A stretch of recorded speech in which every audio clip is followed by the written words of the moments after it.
Welcome, everyone. I am so excited to be here today for our Here with Families, Here for Families, Raising Special Kids Facebook Live series. My name is Brittany Miller, and I'm happy to be back and hosting today for this really special Facebook Live. I have to admit, this subject is really tender and emotional to me. Mother raising children, we know that our special needs siblings are just warriors and wonderful supports to their brothers and sisters with disabilities. So I am so excited that I get to be the one to talk about these incredible kids today. For those just jumping on, welcome. Again, this is our weekly Facebook Live series, Here with Families, Here for Families. My name is Brittany, and I'm super excited to be back and talking about this important topic. We are going to be discussing special needs siblings, how wonderful they are, how we can support them, and the wonderful ways and lessons they learn being brothers and sisters to children with medical issues and disabilities. So there's so many things I could say about these incredible kids, but I'm going to jump into today's topic because we have a lot to discuss. We're going to talk about some ways we can support them, some lessons they may learn, and some qualities they develop as they're being a sibling to a child with a special need, and some ways we can help them and some resources. So I am super excited to get into this topic today. Really quickly, I did want to give an organization update. So Raising Special Kids, we've been hard at work helping families. Per usual, our family support team has been taking calls, helping with special education, navigating state services like DDD or Arizona Long-Term Care or AZIP. We've been helping with adulthood questions like Social Security and guardianship, really anything disability related, you name it, and we've been helping families. So if you need support or have questions, please call our office. You can also do a self-referral online, and we'll put that link in the comments. And our main number is 602-242-4366. Let's see, Raising Special Kids, our staff has had the opportunity to virtually participate in a national parent center conference where there are many topics related to disability that we've been learning about to better ourselves so we can better serve you, our community. Our team has been in close contact with the Arizona Department of Education, feedback on what families need support with and providing that input because we want to serve our Arizona community. I am going to be watching the chat on my monitor here. So if you want to jump on and say hi, please do. There are a lot of incredible families in our community, and a lot of you have wonderful children that we're going to be talking about today. So please join in. If you have a resource for siblings, anything like that, we welcome you to share it. So thank you again. My name is Brittany, and for those that just joined us, we're talking about special needs siblings today. So let's get to it. We know that special needs siblings, let's be honest, they're warriors themselves. Being a brother or sister to a child with major medical or disabilities, it's a big job and it's an incredible responsibility. And as we talk with families and parents calling in, we hear some wonderful stories about all of your kids, and they're amazing. I myself have 3 daughters, and my youngest is my child with medical issues, and her sisters, I'm just going to brag on them a little bit. They're incredible people. And I know a lot of that is the lessons they've learned along the way and the qualities they've developed being a sister to our daughter, Brooke. And I know it's the same with your children. You know, it's not an easy role. Our kids sometimes have to handle life experiences and medical emergencies and all those things that come along with special needs parenting and life. Sometimes they have to handle a lot, and often they grow wiser faster and handle more than most adults do. You know, my girls have had to call 911 before and have seen their sister resuscitated and have lived a life of constant, in and out therapists and nurses and doctor's appointments, and they've handled it with strength and grace. It hasn't been without struggle, I'm not going to lie. We've had to utilize counseling before. We've had to have some real conversations, and I've made many mistakes as a mother, but my husband and I are doing our best to support our kids. So today I'm just going to share some helpful information to hopefully help your children, and also some wonderful highlights from some siblings in our world at Raising Special Kids. It is so heartwarming as a mother to see our daughters serve our youngest with disabilities. And I'm sure, putting myself in your shoes, I'm sure you feel that way about your kids.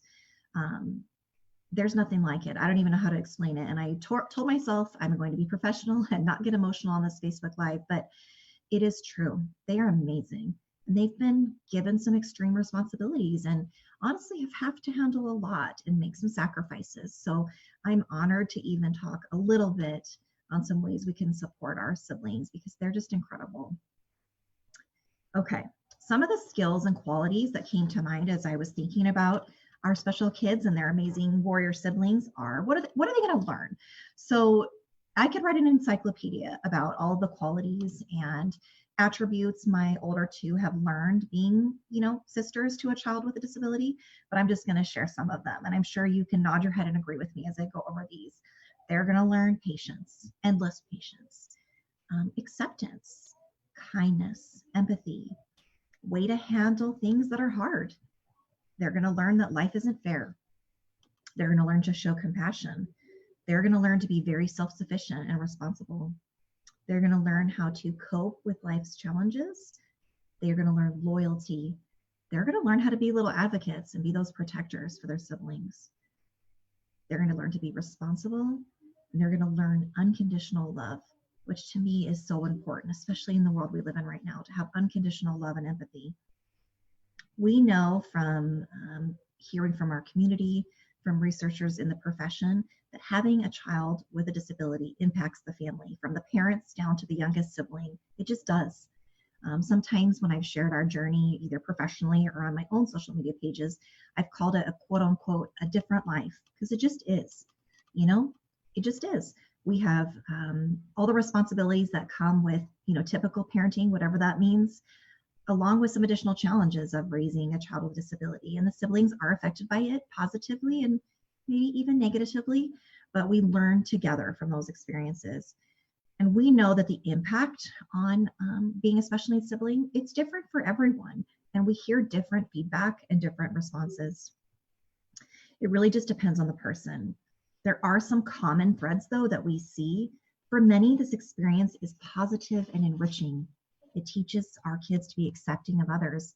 I can't tell you how many times one of my kids is, kind of the little advocate for the children at school that have disabilities as well, even if it's not their sister, because they don't see them as their disability. They see them as a person and want to befriend them. And there's that barrier that sometimes comes, or the fear that sometimes children have of people that are different. I found with my kids, there is no barrier. They just immediately accept. And that's because they have a sister who has issues, and they've learned that the world is much larger than their own little circle, and they've learned to be more compassionate.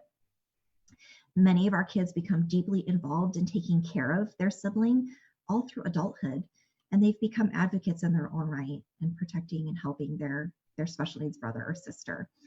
I was reading a quote about this preparing for this Facebook Live, and I loved it. It said, special needs siblings often become ardent supporters and protectors. And I hope if I'm doing anything right as a mother, that I'm teaching all of my girls to be ardent supporters and protectors of each other. And I know that you're teaching those lessons and those qualities to your children as well, and learning together. In contrast, we are very aware, though, that it can be hard. And sometimes there's feelings of resentment or jealousy, or maybe feeling neglected. And those are normal, human, rational feelings that have been felt in my home as well. The reality is, often our children with disabilities and medical issues, they require more. They require more of our energy, of our time, of our emotions, of our stress level, everything. They just do.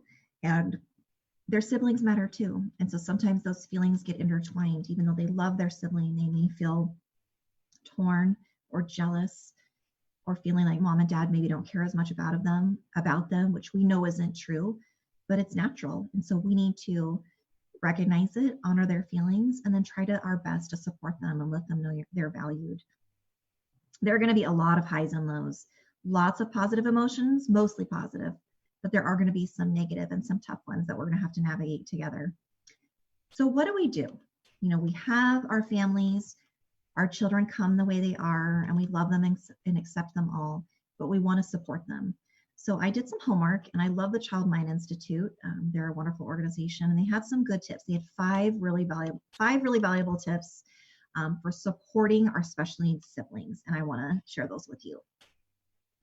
Number 1, talk openly about the situation. Don't shame.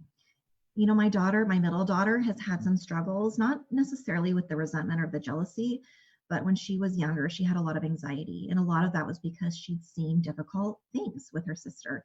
And it affected her at school. It affected her mental well-being. It affected her sleep. We went to counseling and we got her assistance, and she's dealing with it better now.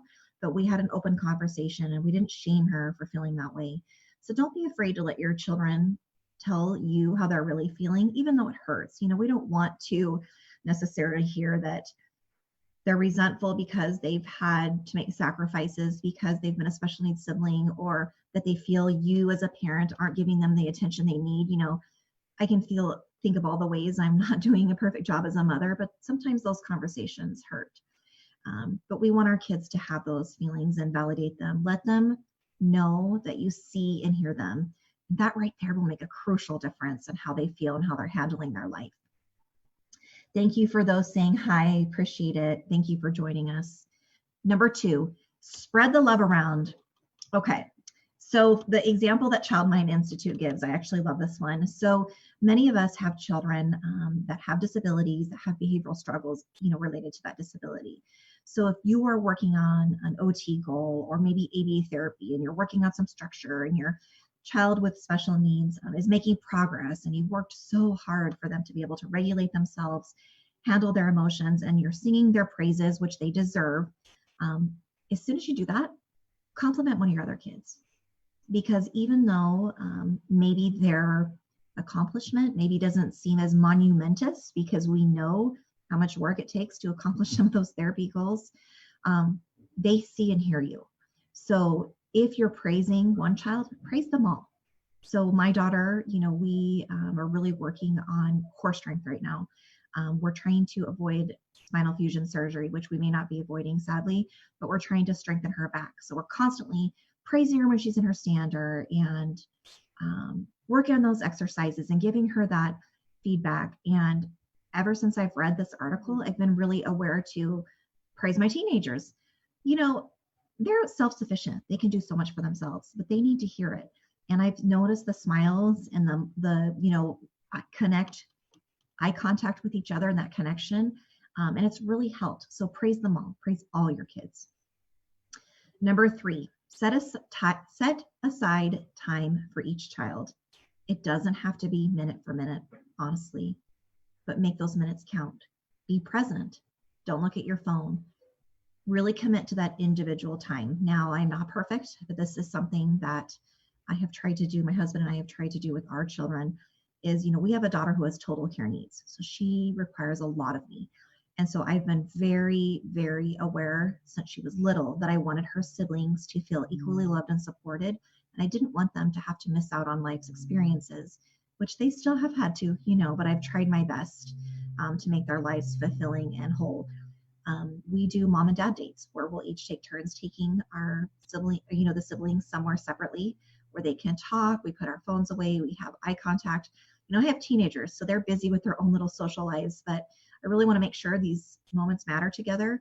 And if you have younger children, do the same. Go get a frozen yogurt. I know it's COVID. Go for a drive. Go to the park together.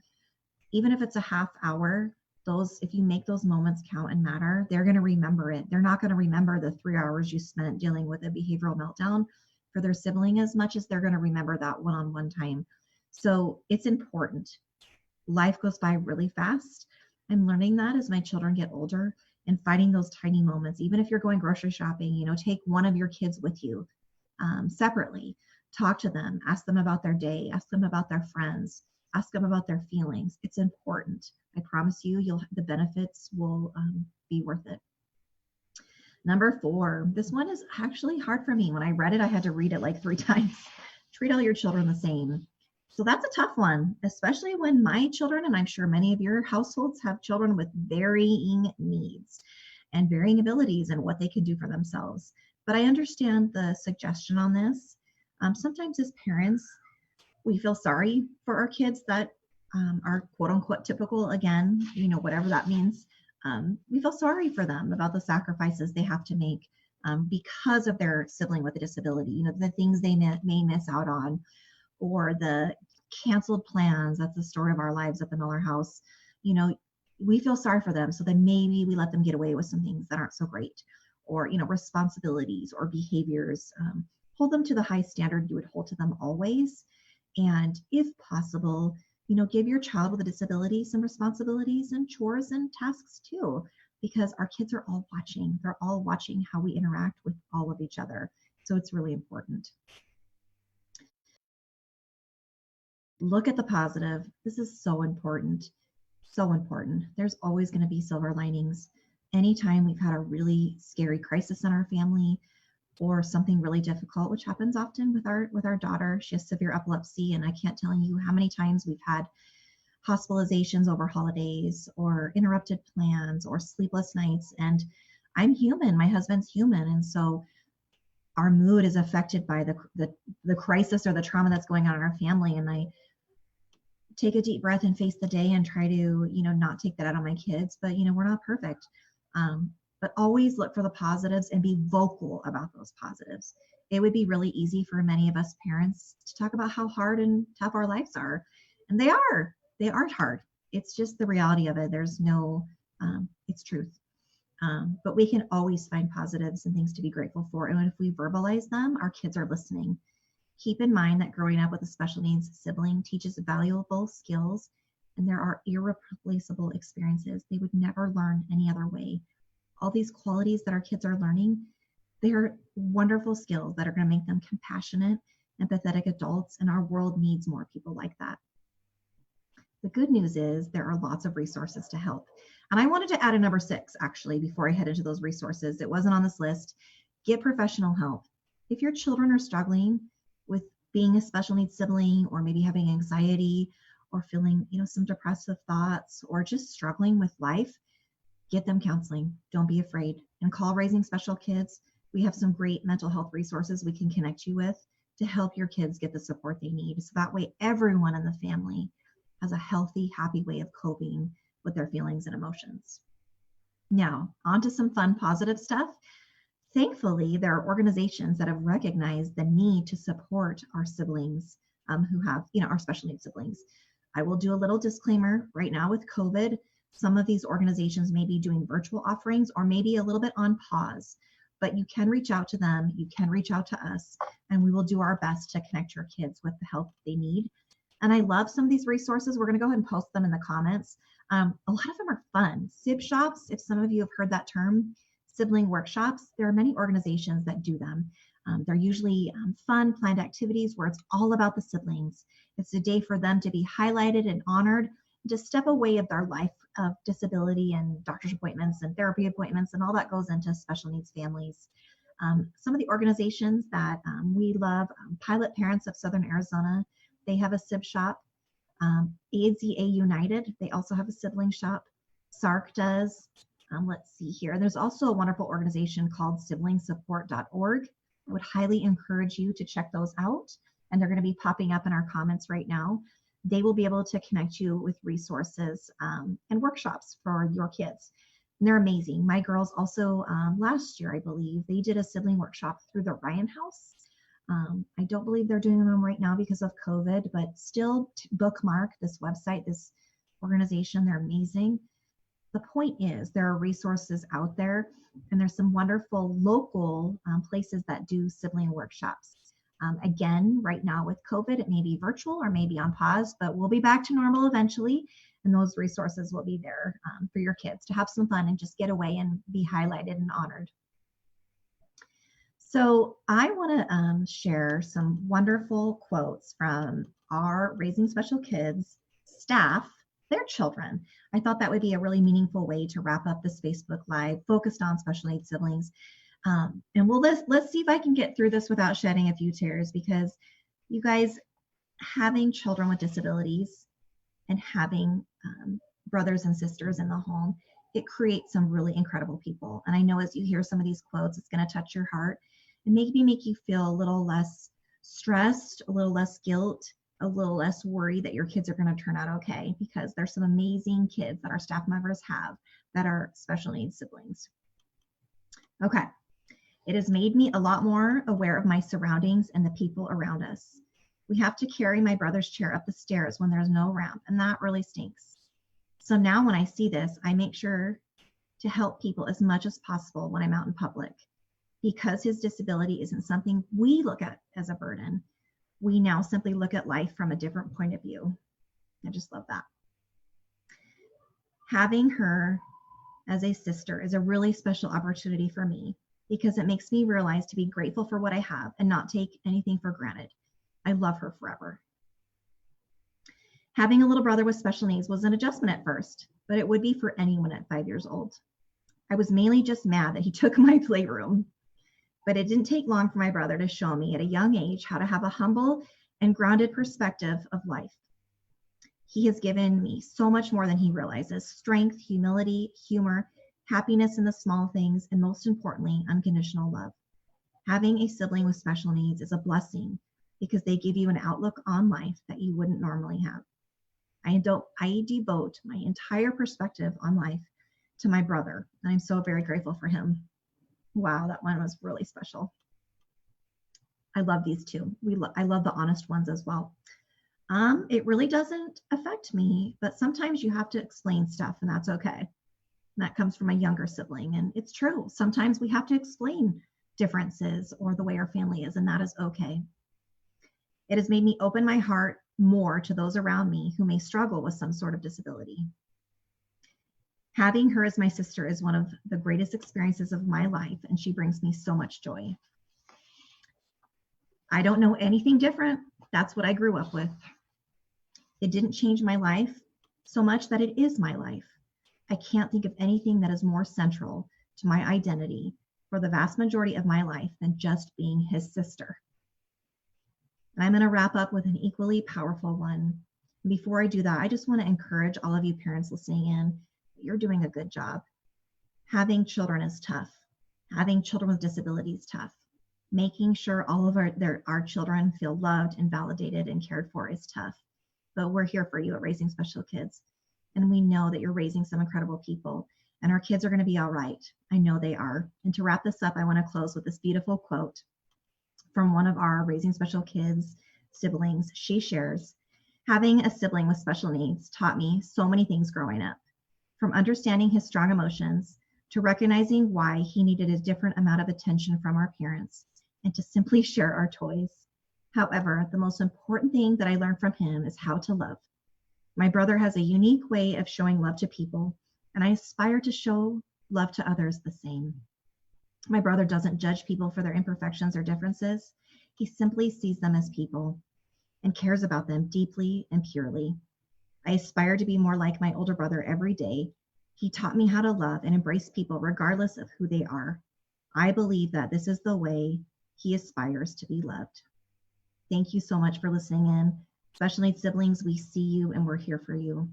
Your impact on the world is priceless and it's so needed. And with that, I hope everyone has a wonderful weekend, and we'll see you next time.